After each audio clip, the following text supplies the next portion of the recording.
자, 그러면 이번 영상에서는 프롬프트가 무엇인지 이 프롬프트라는 말을 자꾸 하게 되는데 이 프롬프트에 대해서 좀 알아보겠습니다. 이 프롬프트라는 것은 AI 모델에게 정보 처리나 작업 수행을 요청하는 어떤 텍스트입니다. 그래서 이 텍스트라는 것은 바로 사람이 이렇게 인식할 수 있는 자연어입니다. 자연어. 예, 자연어예요. 인간이 인식할 수 있는 자연어, 뭐 코드, 컴퓨터 언어가 아니라 인간 자연어입니다. 그래서 이 프롬프트에는 이 모델이 수행해야 할 작업하고 그다음에 출력 형식을 정의하게 됩니다. 그 어떤 작업을 하라라는 것과 이 작업의 결과를 정의를 하게 됩니다. 그래서 말로 하게 되는 거죠. 그래서 이 프롬프터 유형은 크게 네 가지가 있습니다. 첫 번째는 이제 지시문이 있어요. 그냥 직접적으로 이제 명령을 내리는 거죠. 자, 뭐 얼음 위에 피는 꽃을 그려주세요. 이렇게 하고요. 그 다음에 이 프롬프트의 종류 중에는 예제를 보여주고 작업을 하도록 하는 프롬프트가 있습니다. 그래서 입력과 출력 예시를 통해서 모델이 작업 유형을 파악하도록 유도하는 겁니다. 그래서 입력과 출력 원하는 바를 원하는 결과를 만들기 위해서 기존의 입력과 출력을 한번 보여주고 내가 입력을 했을 때 위의 형식대로 출력을 해달라 이렇게 명령을 내리는 거죠. 그다음에 이제 프리픽스라는 이제 형태의 이제 프롬프트가 있는데 출력 초기 값을 제공하는 겁니다. 출력 초기 값을 제공해 가지고 모델의 응답 방향을 가이드하는 겁니다. 그 다음에 이제 체인이 있습니다. 체인. 그래서 AI 모델에게 단계별 사고 과정을 그리고 과정과 출력 과정을 지시해서 생각의 연속성을 확보하는 것입니다. 그 예제를 한번 보겠습니다. 그래서 뭐 지시문 같은 경우는 그냥 이렇게 다음 텍스트를 간단히 요약해 주세요. 이렇게 그냥 막바로 바로 지시를 하는 겁니다. 그 다음에 이제 퓨샷, 예제 프롬프트의 경우는 자, 다음과 같이 본문 텍스트를 요약해 주세요 하고 본문이 이러면 요약은 이렇게 해달라라고 이제 하나의 샘플을 이렇게 보여주죠. 그래놓고 내가 요약하고자 하는 본문을 넣으면 자, 이러한 형식으로 자, 요약 결과가 이렇게 나오겠죠. 이렇게 그래서 이게 예제가 되겠습니다. 그래서 몇 개의 예제를 보여주고 자, 새로운 입력값을 넣었을 때 이 예제를 참고해서 요약값을 보여주는 거죠. 그래서 요약에 뭐 반말이라든가 이렇게 보면은 뭐 반말로 해주거나 또는 이 한국어를 본문을 한국어로 하고 요약을 영어로 했을 때 그죠? 자, 그러면은 여기서는 우리가 본문 텍스트를 한국어로 넣었을 때 요약은 영어로 나올 것입니다. 위에 거 그대로 되는 거죠. 그다음에 프리픽스라는 것은 다음은 월간 영업 실적 보고서 보고 요약입니다. 요약은 이렇게 쭉 앞에 적어줍니다. 그리고 주력 제품 A의 매출이까지만 적어줘요. 그러면은 그 다음 이 맥락에 따라서 그 다음 글을 쭉 작성해 주게 되는 거죠. 그 다음에 체인이라는 것은 이렇게 이제 본문을 읽고 각 단계에 따라서 요약문을 작성해 달라 하고 본문을 넣습니다. 이렇게 그리고 나서 자, 첫 번째 먼저 본문의 주요 내용을 간단히 설명해 달라. 두 번째 세부 사항들을 제외하고 본문의 핵심만 요약해 달라. 자, 세 번째 마지막으로 한두 문장 내에서 전체 내용을 압축해 달라. 이렇게 순서를 정해 주는 겁니다. 이렇게 이제 크게 네 가지가 있어요. 그래서 어떻게 보면 이 이 프롬프트 하나하나가 기존에는 우리가 프로그래밍 언어로 코딩을 해서 명령을 내렸던 것과 거의 뭐 같다고 보면 되겠습니다. 자, 그러면 이 프롬프트가 무엇인지 알았고, 그러면 프롬프트 엔지니어링은 뭐냐? 요즘에 이제 프롬프트 엔지니어링이라는 말이 계속 나오게 되는데, 이 엔지니어링이라는 것은 자, 대화형 AI 모델의 어떤 성능을 최적화하기 위해서 프롬프트를 반복적으로 설계, 테스트, 개선하는 과정입니다. 그래서 우리는 진짜 뭐 한 번 쓰고 많은 프롬프트지만 신중하게 만들어야 되는 거죠. 사실은 너무 쉽게 우리가 AI 모델에 명령을 내리고 결과를 확인하기 때문에 뭐 되게 단순하게 생각하는데 정교한 결과를 만들기 위해서는 이 프롬프트 또한 설계하고 구현하고 테스트 결과를 확인하고 또 뭐 개선하고 뭐 이런 과정이 필요한 겁니다. 소프트웨어 어떻게 보면 프롬프트 하나가 우리가 기존에 만들어 왔던 이 하나의 소프트웨어와 같은 기능을 하는 거잖아요. 그러면 이 소프트웨어를 만들 때도 뭐 설계하고 그죠? 구현하고 테스트하고 뭐 이런 과정이 필요했습니다. 소프트웨어 개발 과정이 필요하듯이 이 프롬프트를 만드는 데 있어서도 어떤 과정이 필요하다 이 말입니다. 그 엔지니어링이라는 거죠. 그래서 이 프롬프트 엔지니어링의 단계는 크게 이렇게 됩니다. 우리가 어떤 작업을 할지 그리고 어떤 결과가 나왔을 때 성공인지에 대한 기준을 수립한다. 이렇게 첫 번째 작업이고 그 다음에 이제 테스트 케이스를 이제 만드는 거고요. 그 다음에 초기에 프롬프트를 한번 설계를 해 보고요. 그죠? 그래서 그 다음에 이제 프롬프트 테스트하고 평가하고 그 다음에 이 프롬프트 결과를 가지고 반복적으로 개선하는 과정이 있고요. 그 다음에 이제 이렇게 이런 과정을 반복적으로 거치고 나서 최종적인 프롬프트가 나오면 이제 우리는 그 프롬프트를 배포하고 이제 계속 모니터링 해 가는 거죠. 그러다가 또 뭐 문제가 생기면 윗단계로 가서 이렇게 또 지속 반복해서 수정하는 이런 과정을 거치게 됩니다. 그래서 뭐 예를 들어 가지고 뭐 이거를 구체적인 예제를 들어서 한번 보여주겠습니다. 뭐 어떤 작업의 정의라든가 성공 기준을 수립할 때 우리 작업은 뉴스 기사를 요약하겠다 이렇게 작업을 정의 내리고 또 성공의 기준은 핵심 내용을 간결하고 정확하게 또 40에서 60단어 이내로만 출력을 하면 성공이다 라고 이제 하고요. 그 다음에 테스트 케이스를 개발합니다. 그래서 이 테스트 케이스 개발의 경우는 여러 가지 뉴스 기사를 모으겠죠. 이때 뭐 긴 기사, 복잡한 내용 등의 다양한 케이스를 포함합니다. 그래서 이제 이렇게 테스트 케이스를 만들고요. 그 다음에 초기 프롬프트를 설계를 합니다. 초기 프롬프트의 경우는 뭐 이런 식으로 하는 거죠. 다음 뉴스 기사를 40에서 60단어 길이로 간결하게 요약해 주세요. 이렇게 여기다가 핵심 내용을 정확하게 포함하되 세부 사항을 제외합니다. 뭐 이런 식으로 어 하고 뭐 예제 입출력을 추가하거나 이렇게 이제 프롬프트를 이렇게 한번 만들어 보는 겁니다. 그러니까 여러분들이 만약에 이제 팀으로 움직인다고 할 때 4명이면 4개의 프롬프트를 만들어 보는 거죠. 이 작업을 이 목표를 달성하기 위해서. 그래서 이제 프롬프트 테스트 평가를 합니다. 이렇게 프롬프트 이 각각의 프롬프트가 자, 원문과 대조해서 정확도라든가 뭐 길이 등 이런 것들을 평가하고 채점을 하게 됩니다.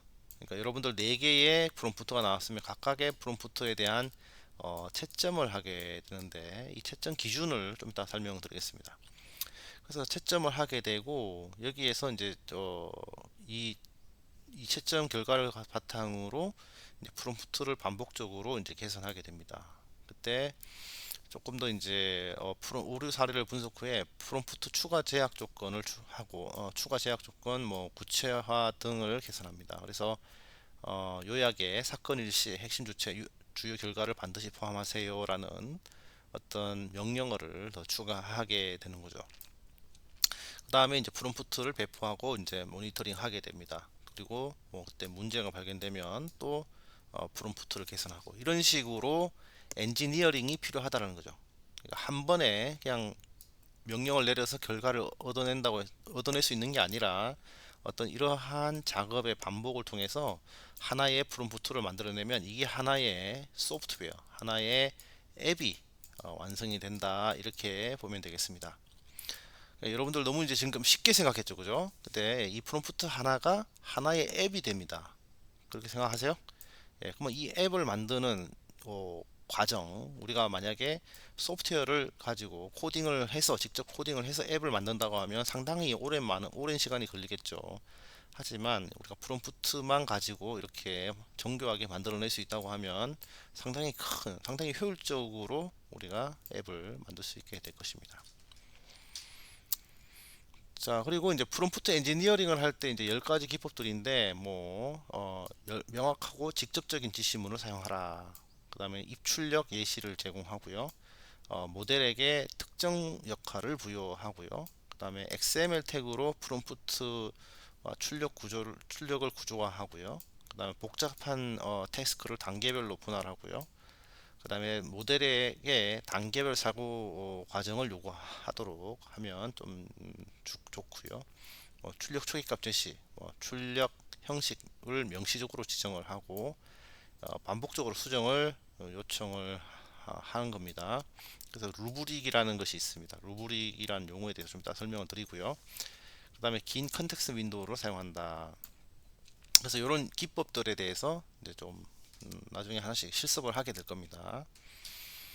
그래서 뭐 루브릭이라는 용어가 나왔어요. 그래서 이거는 뭔가 하면 평가 기준 또는 채점 기준을 말합니다. 그래서 모델의 출력을 체계적으로 평가하고 그 다음에 점수화하기 위해서 이제 사용하는 거고요.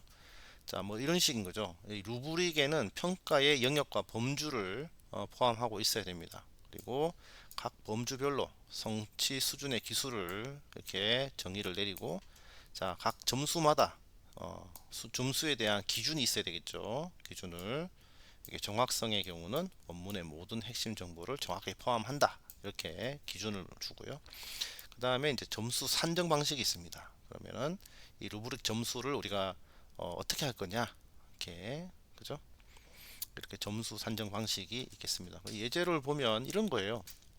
자, 우리가 이제 뭐 뉴스 기사 요약이라는 어떤 프롬프트에 대한 점수를 할 때 정확성과 완전성과 간결성, 정제성을 가지고 뉴스 기사 요약에 대한 프롬프트를 점수화하겠다라고 했을 때 그 기준은 이렇게 되고 상세 점수 기준은 이렇게 되고요. 네, 이렇게 되고 이걸 가지고 각각 프롬프트마다 정확성 몇 점, 완전성 몇 점, 뭐 간결성 몇 점, 정제성 몇 점 이런 식으로 산출을 하고 이것을 이런 식으로 가중치를 곱해서 최종 더하면 최종적인 점수를 구하는 뭐 이런 이제 사례가 되겠습니다.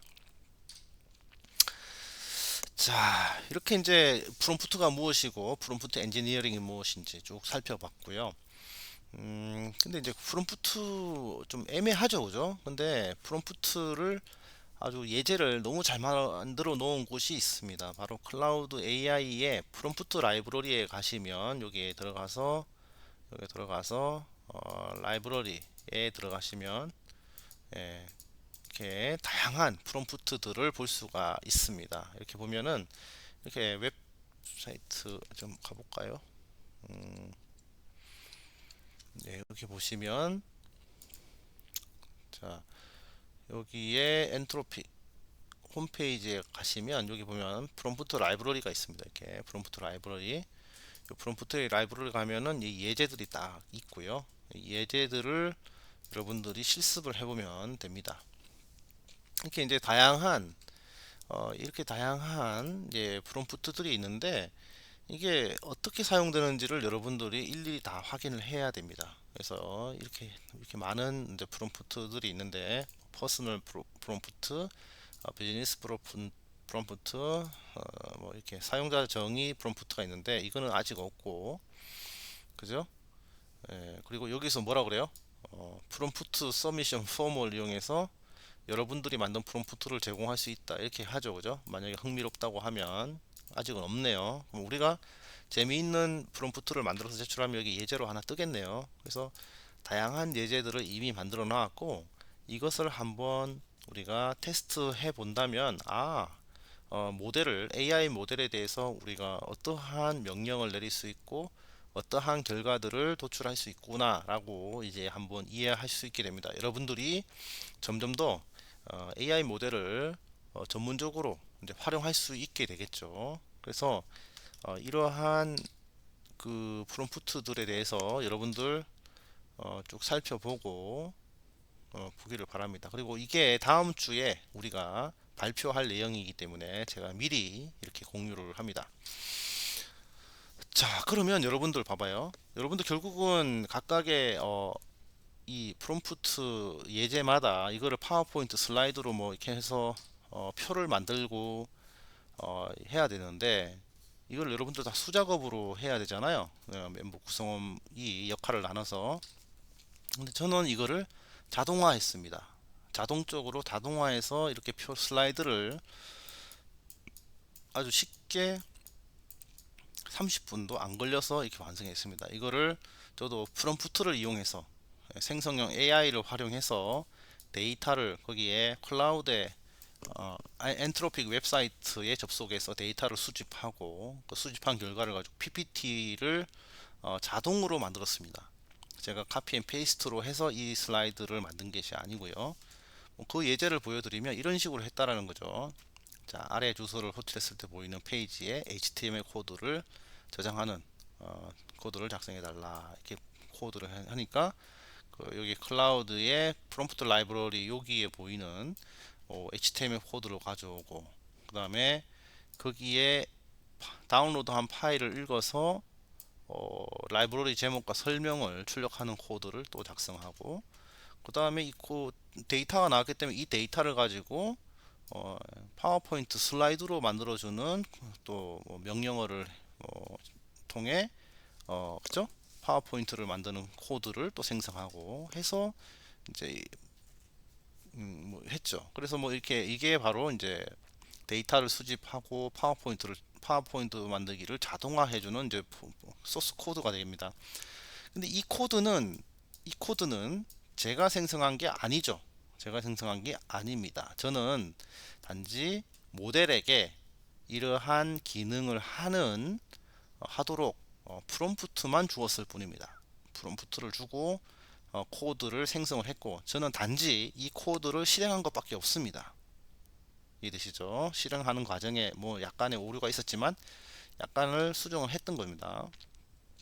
뭐 이런 식으로 저는 봐요. 그죠? 여러분들 기존에는 일일이 여기에 보이는 이 웹사이트에 보이는 이런 것들을 다 클릭을 해서 제가 이 표를 만들었어야 되는데 제가 생성형 AI를 이용해서 코드를 생성하고 이 코드를 실행해서 이렇게 너무나 쉽게 그죠? 이렇게 슬라이드를 만들어 버렸습니다.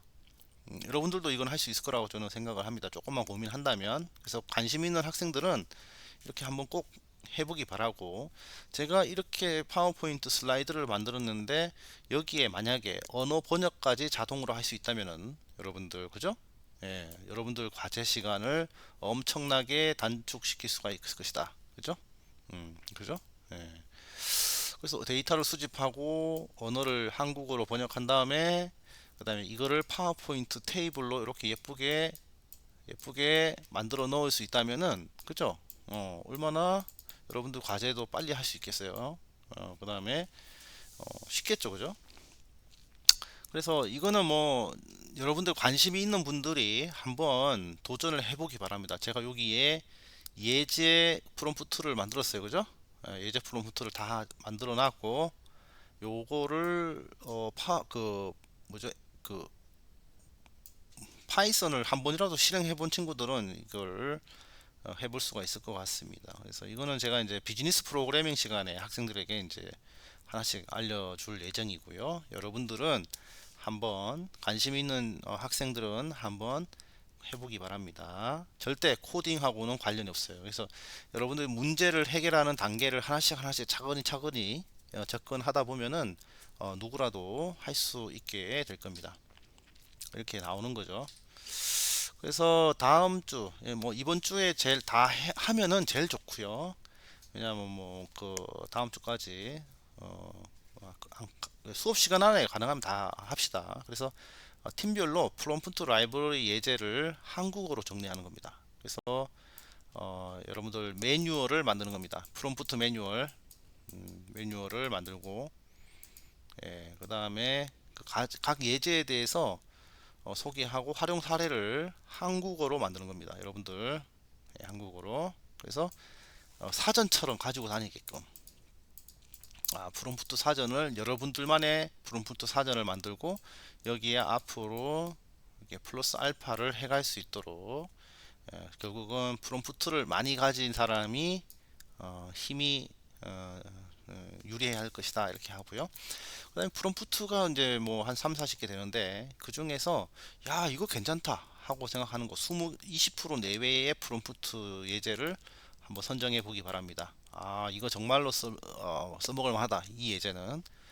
그 다음에 이제 발표 자료를 만드는데요. 이 발표 자료는 5주차 게시판에 당일에 제출하면 되겠습니다. 뭐 서로 뭐 보고 배우면 좋겠지만, 한번 5주차 당일까지 한번 제출을 하면은 좋을 것 같습니다. 가능하면 4주차 수업 시간 안에 집중해서 4주차에 마무리하는 게 제일 좋겠다, 4주차에. 그래서 이번 주는 조금 집중적으로 3시간 동안 집중적으로 수업에 집중하면 얼마든지 만들 수 있을 거라고 저는 생각합니다. 이게 바로 팀풀의 힘입니다. 팀풀 혼자는 하기 힘든 건데, 팀풀을 하면 수업 시간 안에 집중해서 다 마무리할 수가 있습니다. 자, 이렇게 4주차에 대한 수업 내용을 한번 쭉 리뷰를 해 드렸고요. 수업 시간에 한 번 더 반복하고 여러 가지 활동을 통해서 여러분들이 더 많이 가져갈 수 있도록 하겠습니다. 결국 우리는 비즈니스 프로세스를 해결하는데, 그죠? 비즈니스 프로세스를 해결하는데, 비즈니스 프로세스를 우리가 통합하거나 할 때, 이게 우리가 이제 LLM을 사용한다, 이 말이에요, 그죠? LLM, 자, LLM, 이 LLM이 하나의 앱을 만든다고 했습니다, 그죠? 앱 안에 여러 가지 프로세스를 연결해 가지고 기존에 우리가 코딩으로 해결했던 문제들을 라지 랭귀지 모델로 이제 해결할 수 있게 되는 거죠, 그죠? 맞나요? 자, 이런 관점으로 자꾸 연결해 보기 바랍니다. 반드시 이번 학기가 끝나면 여러분들의 사고에 여러분들에게 많은 도움이 될 것 같습니다. 자, 그러면 이 정도로 수업은 마치겠습니다. 고생했습니다.